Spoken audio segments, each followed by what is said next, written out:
प्रिय छात्र छात्राओं, आज हम सब फिर गूगल क्लासरूम प्लेटफॉर्म पर उपस्थित हुए हैं। कल हम सभी लोगों ने आधुनिकीकरण की अवधारणा के आधे भाग को समझा था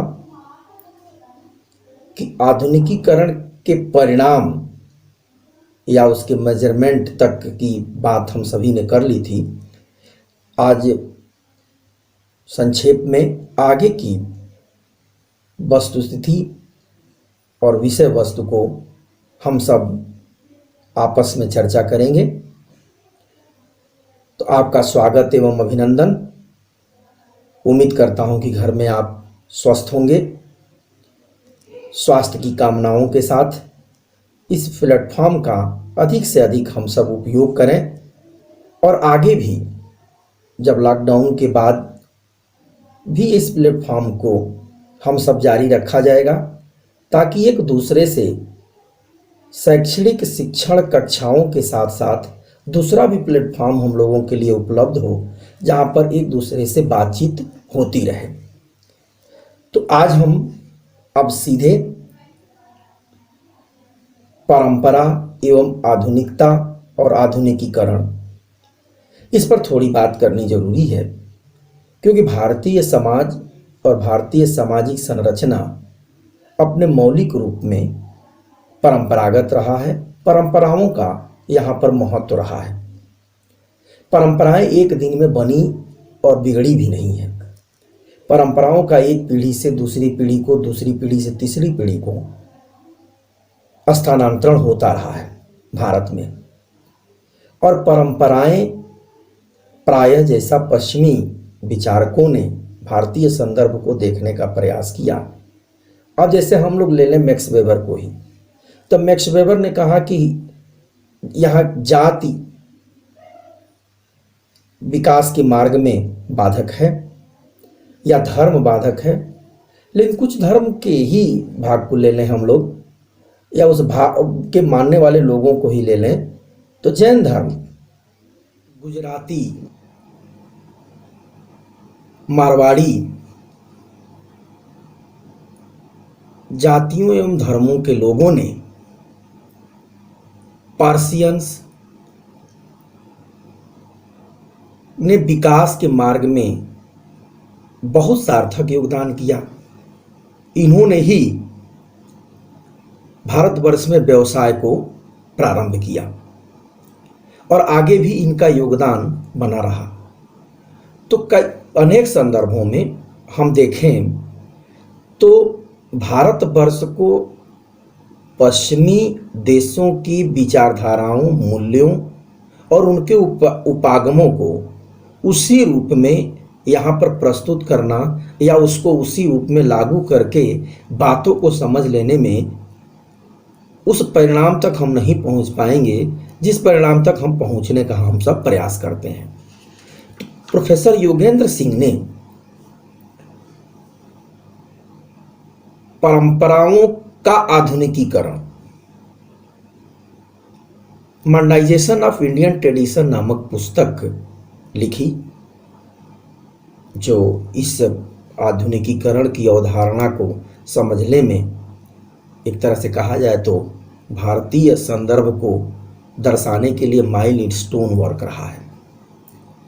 उसमें उन्होंने इस बात पर उल्लेख किया कि भारतवर्ष में परंपराएं विलुप्त नहीं होती हैं। परंपराएं आगे चल के आधुनिक मूल्य मान्यताओं को अपने अंदर आत्मसात करती हैं और उसके अनुरूप बदलने का प्रयास करती हैं। और एक क्षण के लिए यहां पर कहा जाए तो परंपराएं एकदम विपरीत विचारधारा को लेकर के भारतवर्ष में बिल्कुल ही नहीं रही। एक छोटा सा एग्जाम्पल और यहाँ पर हम सब इसको समझने के लिए रखें कि 1919 में बाल विवाह निषेध अधिनियम जिसे हम शारदा एक्ट के नाम से भी जानते हैं, लागू किया गया। तो उस समय 12 और 14 वर्ष न्यूनतम आयु रखी गई। 12 वर्ष लड़की के लिए, 14 वर्ष लड़के के लिए। उससे नीचे की उम्र को बाल विवाह की संज्ञा से समझा गया। बाद में स्वतंत्रता प्राप्ति के बाद जब हिंदू विवाह एक्ट बना 1955 में, तो इसमें फिर से बदलाव, इसलिए देखिए, क्योंकि विवाह नामक संस्था भारतीय पारिवारिक मूल्य मान्यताओं से जुड़ी हुई है। तो यदि उसमें आधुनिकता का बोध नहीं होता या उसमें बदलाव के क्षण नहीं होते, तो यहाँ के जनमानस उस पर व्यापक विरोध करता। लेकिन ऐसा नहीं हुआ। तमाम जो नव जागरण काल के जो मनीषी थे, ईश्वर चंद्र विद्यासागर, बाल गंगाधर तिलक, राजा राम मोहन राय, इन लोगों ने जो प्रयास किया तो उस प्रयास को समर्थन मिला। सती प्रथा का निषेध, वो भी इन्हीं प्रयासों का फल रहा। तो 1955 में आयु की सीमा निर्धारित कर दी गई 18 साल और 16 वर्ष। 25 से 28 वर्ष के काल अवधि समाप्त होने के बाद ऐसा फिर से महसूस होने लगा कि युवा आज रोजगार के लिए, शिक्षा के लिए अपने पैरों पर खड़ा होना चाहता है। तो जब पैरों पर खड़ा होना चाहता है तो इस उम्र सीमा में वैवाहिक संबंधों में बंधना उसके लिए उचित महसूस नहीं होता था। तो एक जनमानस की अपील थी कि इसको आगे बढ़ाया जाए। तो 18 साल लड़की की उम्र और 21 साल लड़के की उम्र एक संशोधन करके 1978 में इसमें लागू किया गया। और 1978 से लेकर के आज करीब करीब 3 दशक बीतने के बाद अब इसमें यह नगण्य सा हो गया है या महत्वहीन हो गया कि विवाह नामक संस्था में उम्र के लिए भी कोई सीमा बार बार तय करने की जरूरत है।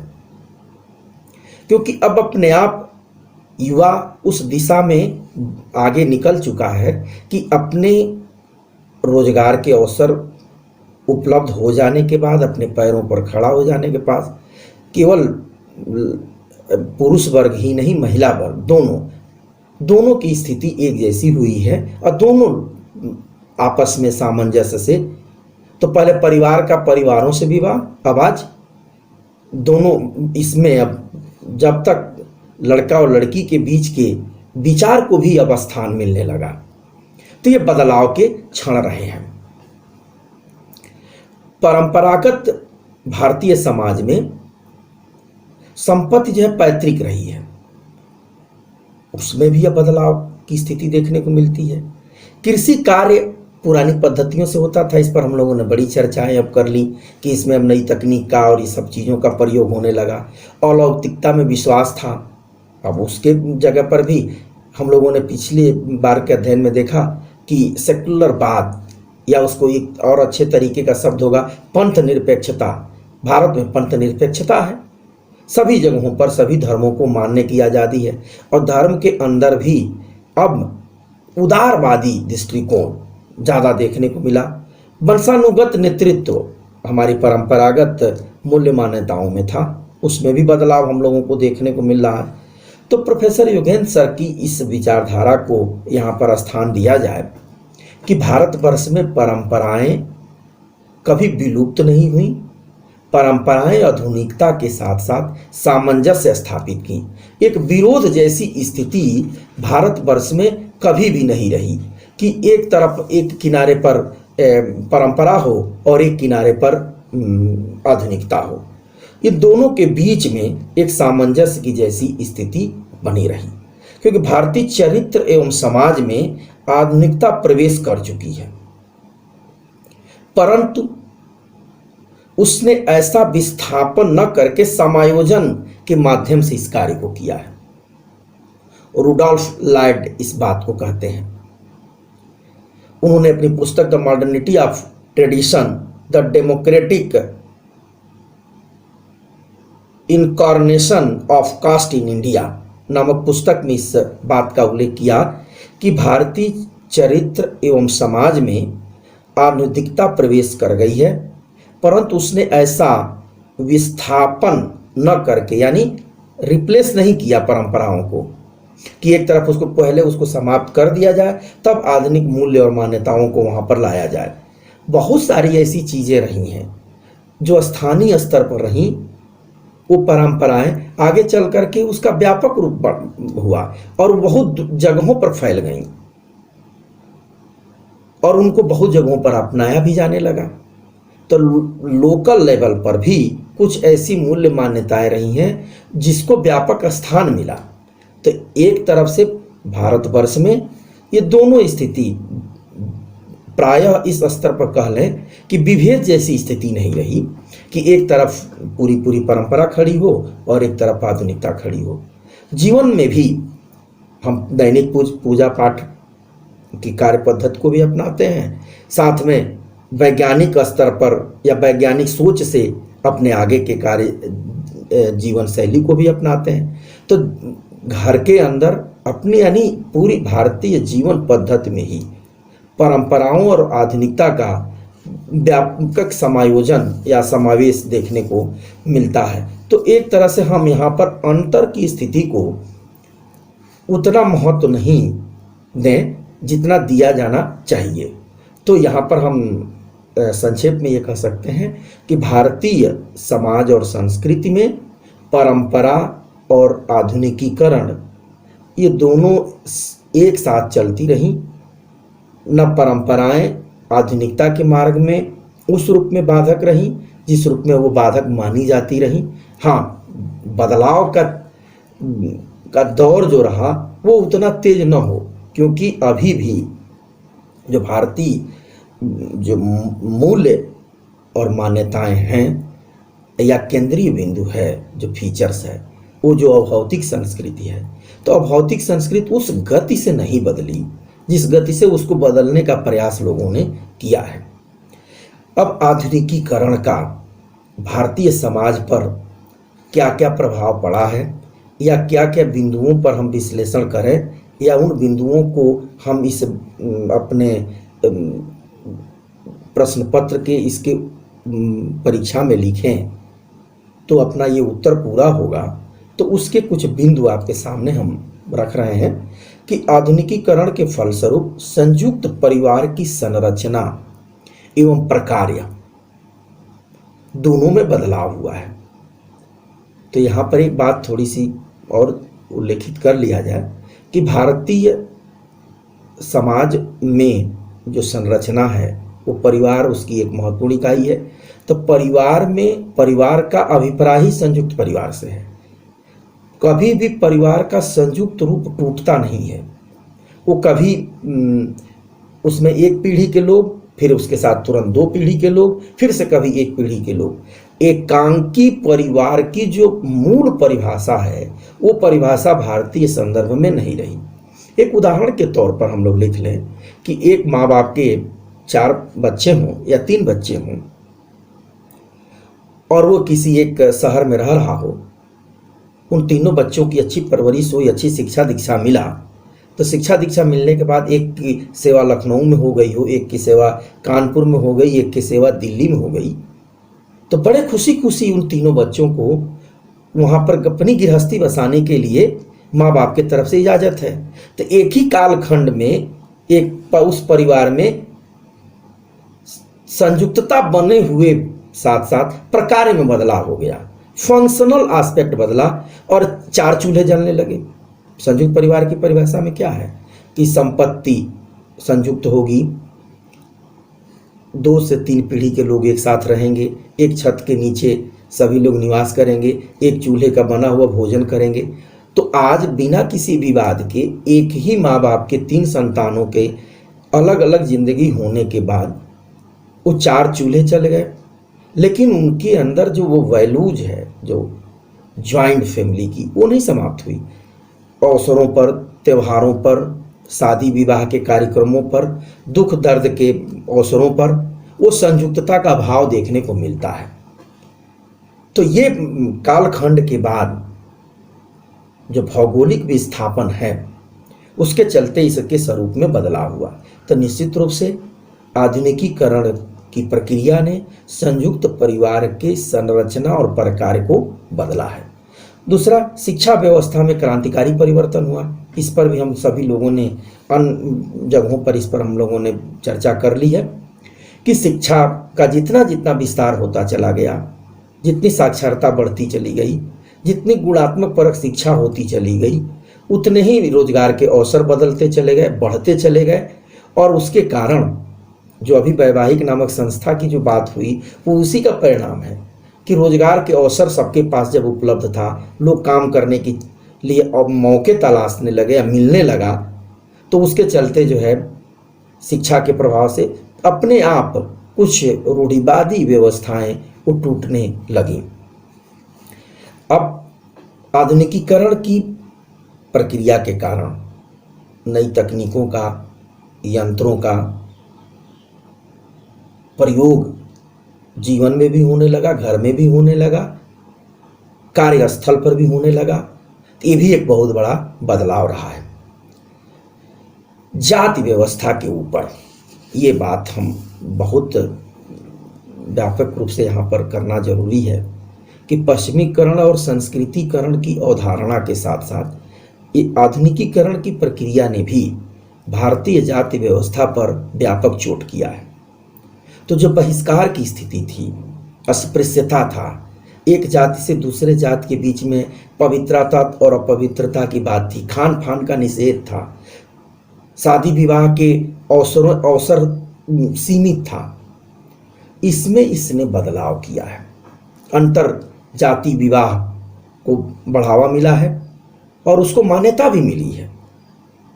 तो जाति के जो बंधन थे, जो पवित्रता और अपवित्रता के आधार पर जो उसके ऊपर हायरार्की बनी हुई थी, एक संस्तरण था कि ये जाति ऊंची, दूसरी, उसके बाद तीसरी, इस बीच के अंतर को इन प्रक्रियाओं ने प्रभावित किया और आज सभी जातियां एक साथ मिल करके, और राजनीतिकरण की प्रक्रिया ने जाति को एक अलग दिशा में ले जाने का प्रयास किया। अब राजनीतिक रूप से जातियां संगठित हुई हैं और वो अपना रोल अदा करती हैं लोकतांत्रिक व्यवस्था के अंदर।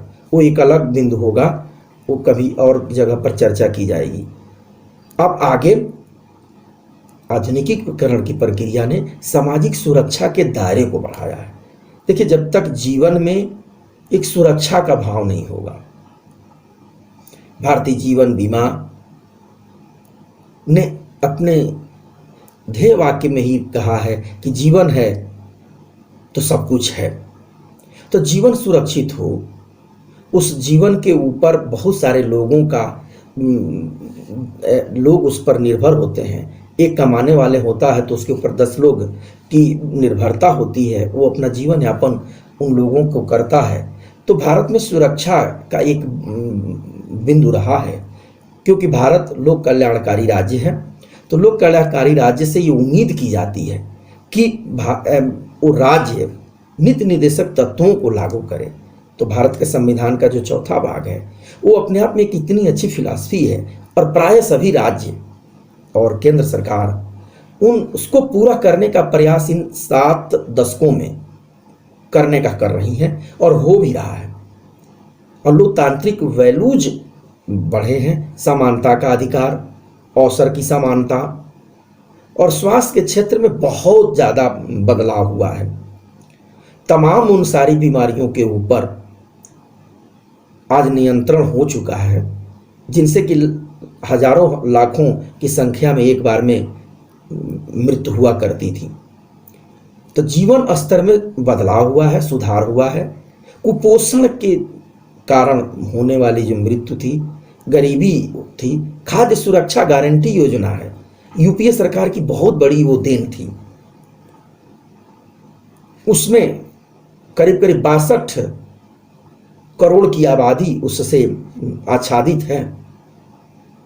तो गारंटी हुई कि किसी भी परिवार को भोजन के बिना मृत्यु नहीं होगी।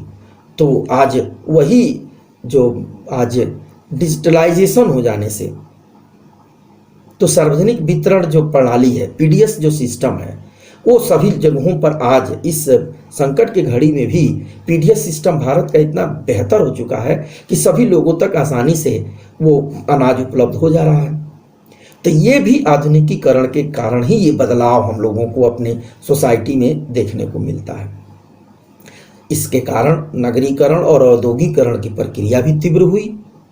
तो औद्योगिकरण और नगरीकरण की प्रक्रिया तीव्र होने के कारण आज भारतवर्ष में नगरों का विकास हो रहा है, औद्योगिकरण हो रहा है, औद्योगिक क्लस्टर्स बन रहे हैं जहाँ पर रोजगार के अवसर उपलब्ध हो रहे हैं। और किसी भी समाज और किसी भी देश की विकास में जब सेवा क्षेत्र का योगदान ज़्यादा से ज़्यादा बढ़ने लगेगा, तो आप ये मान के चलिए कि उस सोसाइटी में डेवलपमेंट की दिशा सही मार्ग पर जा रही है। जीवन स्तर में अंतिम इस बिंदु की बात हम करें तो जीवन स्तर में गुणात्मक सुधार, तो आज 130 करोड़ की आबादी के जीवन स्तर में गुणात्मक सुधार तो आया है, इसमें कुछ निसंदेह कहा जा सकता है, लेकिन बहुत कुछ इसमें किया जाना बाकी है। अभी भी बहुत सारी चीज़ें अंतिम पायदान तक व्यक्ति के नहीं पहुंच पाई हैं, उसे पहुंचाने की ज़रूरत है। आज गरीब और अमीर के बीच की जो खाई है वो बढ़ती चली जा रही है।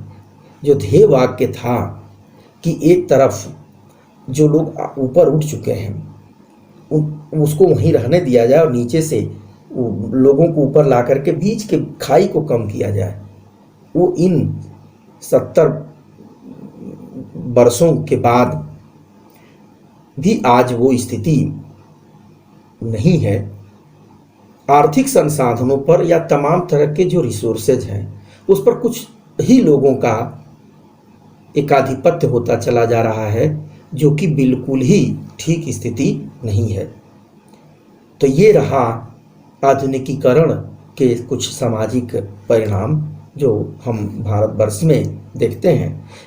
आधुनिकीकरण के मार्ग में कुछ 2-3 बाधाएं भी हैं जिन्होंने इसको रोकने का भी काम किया। जैसे वैचारिक विभिन्नता रही, उसके कारण भी यह उस रूप में ज़्यादा प्रभावशाली नहीं हो पाई जिस रूप में होना चाहिए था। जाति व्यवस्था थी, उसमें धीरे धीरे बदलाव हुआ है। पवित्रता का धार्मिक आधार भी रहा, ये भी एक रुकावट का कारण रहा। निर्धरता और कुपोषण जिसकी हम लोगों ने चर्चा की, अभी भी उस पर काम चल ही रहा है। इतने वर्षों के बाद भी निर्धनता भी नहीं समाप्त हुई, कुपोषण भी अभी नहीं समाप्त हुआ।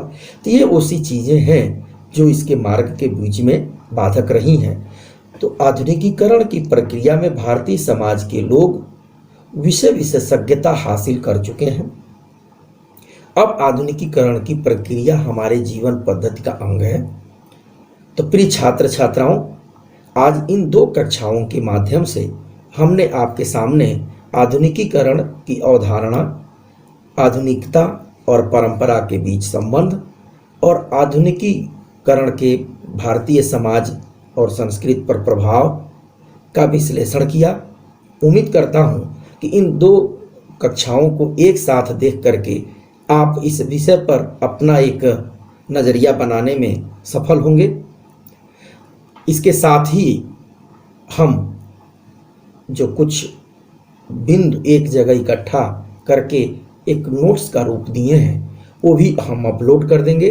तो यह आधुनिकीकरण की प्रक्रिया की अवधारणा आपके सामने हमने प्रस्तुत कर दिया। आप लोग अधिक से अधिक संख्या में इस कक्षाओं में जुड़ रहे हैं। पिछली कक्षा का अनुभव हमें बता रहा है कि आपका पार्टिसिपेशन बहुत ज़्यादा हो रहा है।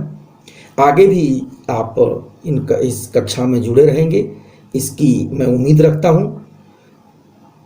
अपनी बात मैं आज यहीं समाप्त करता हूँ। बहुत बहुत धन्यवाद। आप लॉकडाउन के नियमों का अनुपालन करें और स्वास्थ्य पर विशेष ध्यान दें।